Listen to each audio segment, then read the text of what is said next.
Bismillahirrahmanirrahim. Assalamualaikum warahmatullahi wabarakatuh. Waalaikumsalam. Allahu Rabbul Alamin, Allahu Rabbul Izzah, Tabaraka wa Ta'ala, Zala wa Ta'ala.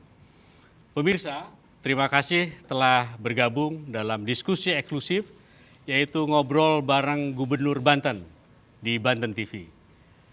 Pada hari ini kita akan membincangkan tema yang sangat relevan, tema yang menarik, yaitu membangun peradaban umat menuju kemandirian bangsa bersama Matlaul Anwar.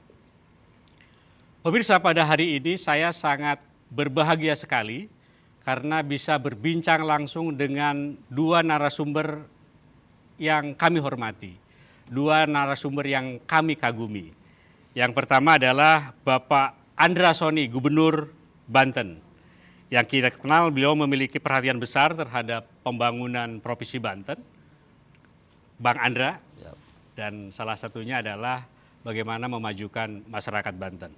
Yang kedua adalah Pak Kiai Haji Mbai Mulya Sarif. Beliau adalah Ketua Umum Pengurus Besar Matlaul Anwar, Kiai Panutan, tokoh yang sangat aktif memperkokoh pendidikan. Sekarang Kiai mewakili Matlaul Anwar, Kiai ya. Izinkan pemirsa, sebelum kita berbincang, saya menyapa kedua narasumber. Pak Gubernur, gimana kabarnya Pak Gubernur? Alhamdulillah. Assalamualaikum warahmatullahi wabarakatuh. Giat-giat puasa, sibuk? Insyaallah masih. Sibuk. Pemirsa, kita doakan bagaimana Pak Gubernur selalu diberikan kekuatan, kesehatan, keberkahan dalam memimpin Banten. Amin. Pak Kiai juga sama? Alhamdulillah, Sehat, Kiai? Sehat dan tetap semangat. Pak Gub, beliau ulang tahun ke-76.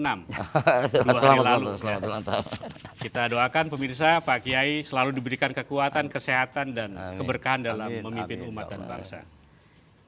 Jadi saya ini sebenarnya di luar skrip Pak Kiai, saya izin baca pantun. Ke Malabar membeli kurma, dapat kurma manis rasanya. Melihat Pak Gubernur dan Kiai Mbai duduk bersama, umat dan bangsa serasa terbang ke angkasa. Alhamdulillah. Jadi kita ke segmen pertama, ke Pak Gubernur ya. Pak Gub, kita tahu bahwa Banten ini kan madrasah pesantrennya dibilang di data nasional itu tertinggi Pak ya, dengan Jabar, dengan Jawa Timur. Kita memiliki peran penting dalam membentuk karakter pendidikan generasi muda. Pertanyaan kami Pak Gubernur, program konkret apa yang sedang dan akan dilakukan pemerintah Banten untuk mendukung memperkuat madrasah pesantren itu kemajuan daerah Banten ini? Silakan Pak Gub. Ya, terima kasih. Ya, pertama sebelum saya ke apa yang kita lakukan, saya mau flashback ke belakang. Bahwa sebelum masa kemerdekaan, di masa-masa pergerakan pro kemerdekaan dulu di Provinsi Banten lahirlah satu organisasi yang sangat concern terhadap pendidikan, yakni Matlaul Anwar. Bahkan lebih dulu dari beberapa organisasi besar yang ada di Indonesia. Nah, jejaknya terlihat dari banyaknya pesantren-pesantren, madrasah-madrasah yang ada di wilayah Provinsi Banten, khususnya wilayah selatan. Nah, kemudian tadi disampaikan bahwa di Provinsi Banten salah satu di nasional yang jumlah pesantren dan madrasahnya tertinggi. Dan ini terkonfirmasi dari data yang ada, dan kemudian ini menjadi suatu hal yang wajar karena Provinsi Banten merupakan provinsi dengan populasi 13 juta manusia. Dan saat ini salah satu program yang sedang dilaksanakan oleh pemerintah Provinsi Banten terkait dengan pendidikan adalah melaksanakan program sekolah gratis untuk SMA, SMK, SKH, satuan pendidikan yang menjadi kewenangan pemerintah provinsi. Dan saat ini seluruh SMA dan SMK Provinsi Banten negeri yang milik pemerintah telah gratis. Nah, tahun 2025 kita mulai masuk ke sekolah-sekolah swasta. Sebanyak 800 sekolah swasta, baik SMA, SMK, dan SKH, tempat anak-anak kita yang berkebutuhan khusus sekolah, juga telah mengikuti program ini. Ada 801 sekolah, kurang lebih sekitar 60.500 lebih siswa yang ikut dalam program tersebut. Dan ini mau masuk tahun kedua. Nah, di tahun kedua ini kami berencana untuk mengembangkan ke sekolah-sekolah yang berbasis agama. Jadi dahulu kita selalu berdebat soal kewenangan sekolah-sekolah berbasis agama itu di dalam kewenangan konkurennya itu ada di Departemen Agama. Nah, dengan kondisi program sekolah gratis yang kita laksanakan hari ini, rasanya tidak adil kalau seandainya anak-anak satuan pendidikan aliyah itu tidak kita sertakan dalam program ini. Nah, ini kita sedang rapikan, sedang kita persiapkan untuk sebarannya menjadi juga sekolah gratis ini ke SMA, SMK, dan madrasah aliyah swasta yang ada di Provinsi Banten. Luar biasa. Itu salah satunya. Siap. Kita geser ke Kiai, Pak Kiai. Seperti yang telah disampaikan Pak Gubernur, Pak Kiai, peran ormas itu kan sangat besar ya dalam membangun umat dan masyarakat. Kiai sebagai Ketua Umum Pengurus Besar Mato Anwar, Kiai tentu memahami bahwa kiprah yang selalu didengungkan oleh Kiai kan, pendidikan, dakwah, sosial. Apa yang sedang Kiai dorong agar MA itu semakin memberi dampak nyata, Kiai? Silakan. Alhamdulillah, terima kasih. Seperti kita maklumi, seperti disampaikan oleh Pak Gubernur tadi, Mato Anwar itu lahir jauh sebelum Indonesia merdeka. Artinya jasanya kepada bangsa ini sangat besar, dan kemudian ikut membidani proklamasi kemerdekaan. Kalau kita bicara tentang misalnya resolusi jihad, itu yang tanda tangan kan bukan hanya Kiai Hasyim Asy'ari saja, termasuk penandatanganannya adalah Kiai Haji Mas Abdurrahman. Nah, oleh karena itu saya sering sampaikan, ketika Indonesia belum punya tentara untuk merebut kemerdekaan, tentaranya itu adalah para santri. Karena para ulama kan, para ulama pasti punya santri. Gitu ya. Jadi betapa besar jasanya kepada negara ini, dan mudah-mudahan juga terus oleh pemerintah disampaikan ya, apresiasi saya bahwa program dari Pemprov akan menjangkau sekolah-sekolah swasta, sekolah kejuruan atau sekolah umum. Kemudian yang perlu kita pahami adalah pendidikan adalah investasi, bukan biaya. Betul. Bagaimanapun juga negara ini kalau mau membangun, kalau tidak melalui pendidikan itu nggak bisa. Oleh karena itu ya mudah-mudahan seperti pernah saya sampaikan kepada beliau, di Banten ini pengangguran tinggi, investasi tinggi. Ternyata dunia pendidikan dengan dunia industri nggak nyambung. Jadi sekolah-sekolah, lembaga pendidikan tidak mempersiapkan apa yang dibutuhkan oleh dunia industri. Itu kemudian oleh karena itu saya sebagai Ketua Umum PB Mato Anwar yang bergerak di bidang pendidikan, dakwah dan sosial, juga terus sampai hari ini pun kita terus bergerak agar sekolah-sekolah SMA, SMK atau aliyah atau sanawiyah semua kita persiapkan untuk terus meningkatkan mutu pendidikan itu. Baik, menarik ya Pak Gubernur. Tadi pandangan Pak Kiai. Pak Gubernur, Banten kan memiliki banyak sekali prestasi saya lihat ya, pembangunan pelayanan publik ya. Jadi menurut kami Pak, bagaimana Pemprov Banten bekerja sama dengan ormas besar seperti Mato Anwar? Pak, silakan. Ya, kalau bicara tentang prestasi, sebenarnya Provinsi Banten umur 25 tahun. Dibandingkan dengan Jawa Barat yang sebagai provinsi induk dan sebagainya, tentu kita masih tertinggal kalau berbicara tentang data. Tapi dari 30 provinsi lebih se-Indonesia, Provinsi Banten indikator-indikator keberhasilannya memang terlihat. Pertama adalah kaitan dengan IPM. Ya, kemudian dari IPM ini salah satu komponennya itu adalah lama sekolah. Lama sekolah warga Banten itu 9, sekian tahun. Dan ini harus jadi target kita supaya kita bisa lebih tinggi lagi. Kedua adalah angka harapan hidup kita. Angka harapan hidup kita juga sekarang sudah tembus lebih dari 75 tahun. Jadi orang yang lahir tahun 2025, insya Allah itu angka harapan hidupnya di atas 75 tahun. Dan ini terus membaik. Dibandingkan beberapa tahun yang lalu, ini terus membaik. Kemudian penurunan angka kemiskinan. Ya, penurunan angka kemiskinan. Tapi harus kita sadari juga bahwa angkanya masih besar. Ya, untuk jumlah penduduk 13 juta ini angkanya masih besar. Walaupun perlahan-lahan bisa turun, tapi yang harus kita lakukan adalah bagaimana ini bisa lebih baik lagi atau lebih besar lagi penurunannya.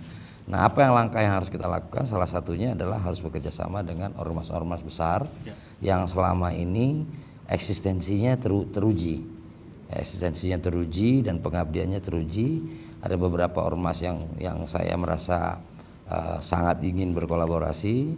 Salah satu adalah Matlaul Anwar. Ya, salah satu adalah Matlaul Anwar khususnya di masalah pendidikan. Apa yang disampaikan Pak Kiai tadi saya sepakat bahwa yang namanya pendidikan itu bukan hanya sekedar konsumsi, tapi merupakan sebuah investasi. Nah, investasi itu tidak bisa kita nikmati besok, tidak bisa kita langsung nikmati hari ini, baru akan terlihat setelah beberapa tahun. Nah, saya pikir berinvestasi di pendidikan ini sebuah keharusan, bahkan mungkin kita terlambat. Ya, karena apa? Seiring dengan waktu pertumbuhan investasi di Provinsi Banten terus, bahkan kita sudah naik level, sekarang kita peringkat keempat secara nasional. Bahkan PDRB kita, Provinsi Banten, PDRB-nya sudah sebentar lagi akan masuk di grup 1.000 triliun. Jadi Provinsi Banten ini PDRB-nya sudah mendekati 1.000 triliun. Nah, 1.000 triliun ini kalau tidak didukung oleh sumber daya manusia yang mumpuni, maka warga Banten nanti akan jadi penonton. Kita akan kalah bersaing dengan pencari kerja di tempat lain. Nah, tadi ada beberapa hal yang jadi catatan Pak Kiai. Saya sepakat bahwa dunia pendidikan kita belum link and match dengan dunia industri, dan kemudian jurusan-jurusan yang ada di sekolah-sekolah kejuruan kita ini jurusan-jurusan yang sudah jenuh, jurusan administrasi dan sebagainya. Sedangkan hari ini industri tahun lalu, tahun 2025, realisasi investasi di Provinsi Banten itu sejumlah 130 triliun. Nah, 130 triliun ini 214.000 tenaga kerja yang diserap. Pertanyaannya, apakah 214.000 tenaga kerja yang diserap ini semuanya warga Banten? Nah, ini yang harus kita pastikan agar setiap investasi itu yang terserap adalah warga Banten. Nah, gimana caranya supaya yang terserap adalah warga Banten? Ya, dunia pendidikan kita harus kita buat link and match dengan dunia industri. Apa yang akan kita lakukan? Kita telah membangun komunikasi, kita telah menindaklanjuti beberapa rencana dengan APindo, Asosiasi Pengusaha Indonesia Provinsi Banten, yang kebetulan binaan beliau juga, ya Pak Tommy dan Pak ini, di mana di sana itu nanti kita ingin memperkuat vokasi, bekerja sama dengan industri-industri yang ada di Provinsi Banten. Ada kurang lebih sekitar 20 kawasan industri yang ada di Provinsi Banten, dan ini potensi untuk kita kembangkan pendidikan vokasi agar anak-anak kita nanti mampu, bisa, dan kemudian kuat untuk bersaing dengan pencari kerja dari tempat lain. Pak Kiai, Matlaul Anwar kan memiliki banyak sekali madrasah, pesantren, amal jariah, sosial di berbagai daerah. Sebagai Ketua Umum, Kiai, langkah konkret apa yang Kiai lakukan untuk memperkuat kerjasama dengan pemerintah? Silakan.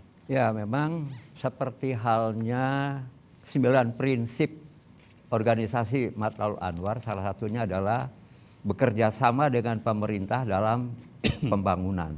Itu sudah dicanangkan sejak berdirinya Matlaul Anwar 1916. Nah, kemudian Matlaul Anwar ini di Banten punya madrasah sekitar 917 tercatat, dan 70% itu berada di pedalaman Pak Gub. Masih banyak yang tidak bisa dijangkau oleh kendaraan, bahkan roda 2 pun nggak bisa masuk. Nah, mudah-mudahan dengan programnya Bang Andra ya, itu bisa kita mengurangi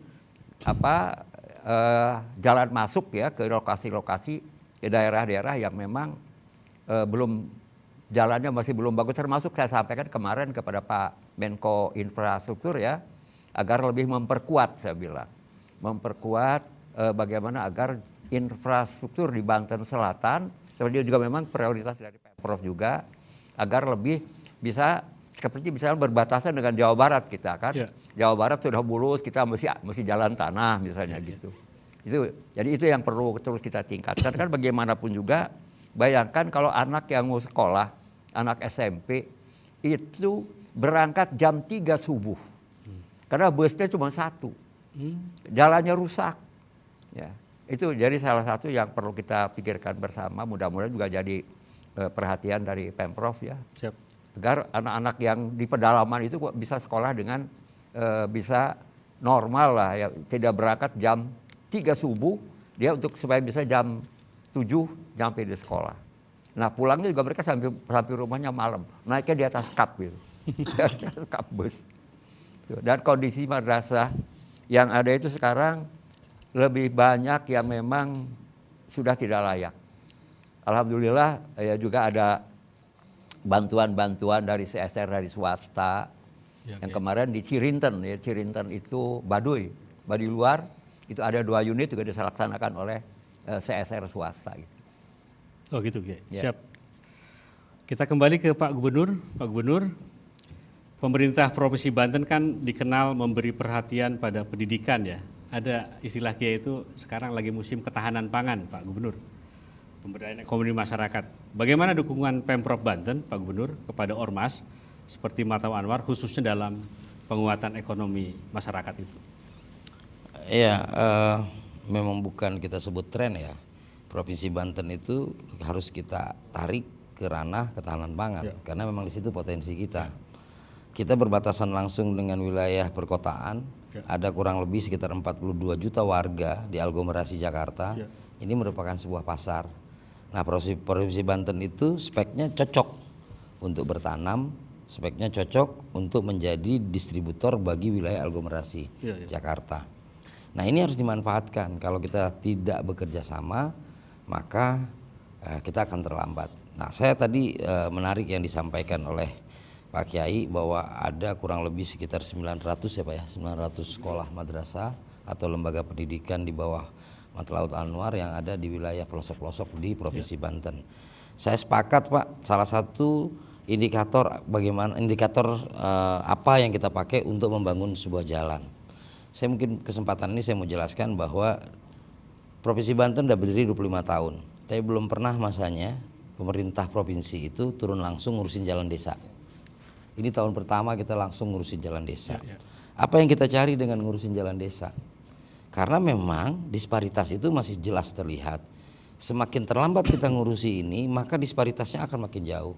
Sehingga tadi yang upaya-upaya yang telah dilakukan oleh para pendahulu kita melalui Mataul Anwar dengan membangun basis pendidikan di desa-desa, itu kalau tanpa didukung infrastruktur, maka nanti akan ditinggal. Pertama, yang sekolahnya semakin berkurang. Ya, karena tidak ada perbaikan-perbaikan. Tadi juga effort untuk nyampe ke sekolah mesti nyeberangi jembatan gantung, jaraknya jauh dan sebagainya. Ada beberapa rencana yang akan kita lakukan, tapi karena ini sifatnya diskusi saya mau cerita di sini. Jadi wilayah-wilayah 3T ini sudah saatnya kita membangun sekolah berbasis boarding, milik pemerintah berbasis boarding. Nggak perlu mewah-mewah, ya, karena pertama harga lahan di sana masih terjangkau. Dan kita bisa meniru apa yang pernah dilakukan Mataul Anwar, bisa membangun di desa-desa.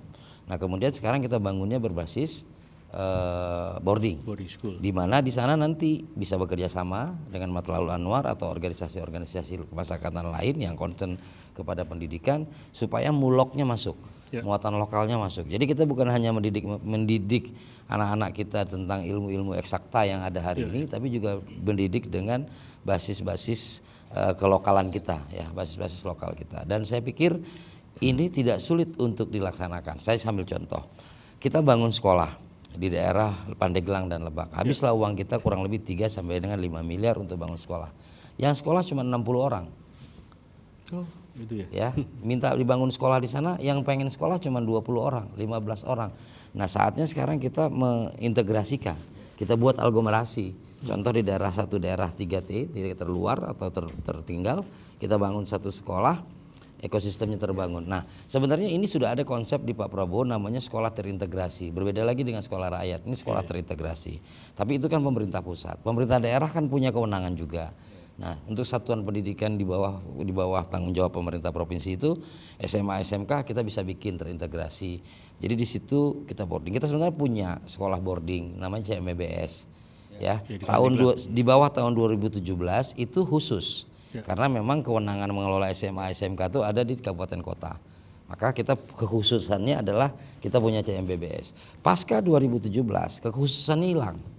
Karena apa? SMA SMK memang tanggung jawabnya provinsi. Nah, tapi sekarang kita benahi. Tetap kita jadikan khususnya apa? CMBBS mesti menjadi sekolah unggulan. Unggulannya apa? Proses masuknya harus anak-anak yang punya kemampuan akademik tinggi. Kedua, afirmasinya harus 50% untuk warga yang punya kemampuan tinggi, kemudian datang dari keluarga tidak mampu. Jadi ada afirmasinya 50% ya untuk keluarga tidak mampu tapi berprestasi tinggi. Nah, yang tadi saya cerita tadi tujuan bukan bicara tentang anak-anak punya prestasi, tapi anak-anak yang mau sekolah. Anak-anak yang mau sekolah, boarding di sana ya. Kan pemerintah pusat telah memberikan makan bergizi gratis untuk sekali makan. Berarti tugas pemerintah Provinsi Banten tinggal menyediakan 2 kali makan lagi, kan berkurang. Terus kita berkolaborasi dengan organisasi-organisasi kemasyarakatan yang memang punya basis di sana. Itu akan lebih mempercepat tujuan kita tadi. Jadi pertanyaannya bagaimana cara bekerja samanya, salah satunya itu. Luar biasa. Sebelum berganti segmen Pak Kiai, tadi gubernur kita keren punya datanya ya. Pak Kiai, MA kan dikenal aktif betul di pendidikan melalui madrasah dan pesantren Kiai. Dikaitkan dengan tadi yang dipaparkan oleh Pak Gubernur, bagaimana Kiai menghubungkan keduanya agar pendidikan dan pesantren itu bisa melahirkan kemandirian ekonomi itu bagi umat. Silakan Kiai. Baik, kita punya 2 jenis pendidikan ya, pendidikan umum dan kejuruan, kemudian ada pendidikan agama. Itu harusnya saling melengkapi. Kalau hanya pendidikan umum kan tidak mewajibkan karakter. Pendidikan agama itu mewajibkan karakter. Karena semua tujuan ibadah umat Islam itu tujuannya adalah karakter. Ya. Contoh, sholat. Sholat itu tujuannya apa? Karakter. Tanha anil fahsya wal munkar. Orang yang sholat itu kalau sholatnya benar itu akan terjaga dari perbuatan keji dan mungkar. Jadi tidak ada STMJ itu, sholat terus maksiat jalan gitu. Ya. Kemudian puasa yang sekarang yang kita lakukan juga sama. Tujuannya apa? Karakter juga. La'alakum tatakun, agar kalian menjadi orang yang muttaqin. Siapa itu? Ahsanuhum khuluqon, yaitu orang yang terbaik akhlaknya. Jadi selama Ramadan kita dilatih itu. Nah, jadi diharapkan memang jangan sampai timpang ya. Timpang itu hanya sebelah, hanya pendidikan umum saja yang sering saya sampaikan. Ketika kita kuliah dulu yang dikejar kan IPK ya Pak Gub. Ya, cum laude. Cum laude itu cuma sampai wisuda itu. Pasca wisuda ke sana nggak berperan, yang berperan apa? Karakter. Dan kemudian sesuai dengan undang-undang Sisdiknas bahwa tujuan pendidikan di Indonesia ini membangun manusia yang takwa dan berakhlak mulia. Jadi saya kira kita sekarang ini jangan sampai butuh hanya orang pintar tapi tidak jujur gitu. Siap, Kiai. Makanya orang Baduy kalau ditanya kunaon teh sakola bisa pinter ke minteran batur. Pak Gubernur, menjelang Muktamar Matlaul Anwar di Banten April nanti Pak Gubernur, apa harapan Bapak agar momentum ini bisa memperkuat pendidikan, persatuan umat dan kemajuan Banten ke depan? Ya, pertama saya ucapkan selamat mempersiapkan Muktamar. Ya. Ya, semoga berjalan dengan lancar. Dan kedua, pemerintah Provinsi Banten selama ini merasa sangat terbantu oleh ormas-ormas besar yang ada di Provinsi Banten. Salah satunya adalah Matlaul Anwar. Pertama dalam concernnya terhadap dunia pendidikan, termasuk lahirnya Universitas Matlaul Anwar. Dan ini menunjukkan bahwa cita-cita Matlaul Anwar adalah memajukan dunia pendidikan di Provinsi Banten. Dan tadi Pak, saya sepakat juga bahwa pendidikan itu investasi betul. Dan kemudian soal pembinaan karakter tadi lebih baik, ya mohon maaf, banyak orang pintar tapi nggak tertib, antri aja nggak mau. Tapi saat kita punya orang pintar kemudian tertib, mau antri, integritas baik, anti korupsi dan sebagainya, maka tujuan majunya sebuah daerah itu akan bisa mengalami mendapatkan percepatan. Jadi saya sepakat tadi apa yang Bapak sampaikan. Nah, nanti harapan kami setelah nanti Muktamar selesai, kita bisa berdiskusi, berdialog lebih serius dengan Matlaul Anwar soal bagaimana melaksanakan pendidikan di wilayah-wilayah 3T yang sudah dilaksanakan oleh Matlaul Anwar selama ini. Jujur saya beberapa kali ke daerah, saya melihat ada gedung-gedung sekolah tua. Saya tanya sama yang dampingi saya, itu sekolah apa? Itu MA katanya. MA itu apa gitu? Matlaul Anwar. Terus ada beberapa saya ketemu sama anak-anak yang saat ini kreatif di konten kreator dan sebagainya, saya tanya ya, kamu dulu lulus SMA mana? Matlaul Anwar. Jadi SMA-nya juga ada gitu. Ya, SMA juga ada, SMK-nya juga ada, aliyahnya juga ada. Jadi bukan berarti Matlaul Anwar semuanya pasti aliyah gitu. Betul. Jadi ada SMK-nya juga. Tapi tadi pendidikan karakter dan sebagainya merupakan sebuah keharusan. Dan saya terima kasih atas diskusi yang kita laksanakan hari ini dengan Pak Kiai. Bukan sekali dua kali kita melaksanakan diskusi, tapi di depan TV baru bareng kayaknya sekarang. Jadi mudah-mudahan apa yang kita diskusikan di TV ini bisa kita implementasikan di lapangan. Terima kasih. Terima kasih Pak Gubernur. Sekarang ke Kiai, menjelang Muktamar Matlaul Anwar April nanti Kiai, apa pesan Kiai untuk umat agar momentum ini bisa memperkuat persatuan pendidikan kemajuan masyarakat Banten? Ya, saya harapkan di momentum Muktamar ke-21 yang dilaksanakan di ibu kota Provinsi Banten. Karena memang Matlaul Anwar itu lahirnya di Menes, Banten. Nah, supaya orang lebih banyak mengenal ya bahwa Matlaul Anwar itu ormas Islam terbesar ketiga yang lahir di Banten. Oleh karena itu mudah-mudahan kita semua masyarakat Banten untuk bersama-sama menyambut ya, menyukseskan agar Muktamar ke-21 ini berjalan dengan lancar dan kemudian menghasilkan keputusan-keputusan yang bagaimana meningkatkan mutu pendidikan, dakwah dan kegiatan sosial yang berupa dakwah bilhal. Lalu juga agar selama Muktamar ini saya sering sampaikan tidak ada yang namanya konflik. Yang dibahas hanya 3 hal itu saja, yaitu bagaimana meningkatkan mutu pendidikan agar unggul, kemudian yang kedua dakwah yang sejuk, ya tidak marah-marahin orang, dan kemudian kegiatan sosial yang memang di wilayah selatan terutama kita tahu kan sering terjadi bencana alam. Jadi kita makanya juga kita membentuk MA Matlaul Anwar Care. Itu yang selalu eksis di selatan ketika terjadi bencana alam. Saya kira itu. Makasih Pak Kiai, Pak Gubernur, kita di penghujung acara. Terima kasih banyak kepada Bapak Gubernur, kepada Pak Kiai Haji Mbai Mulya Syarif atas waktu dan pemikiran yang telah dibagikan. Mari sukseskan Muktamar Matlaul Anwar dengan jiwa mulia, kata dijaga, adab dipelihara, gagasan bernyala, ukhuwah terjaga demi untuk umat berdaya, demi bangsa berjaya. Ditutup dengan pantun, kurma ranum manis terasa, saji elok di media massa.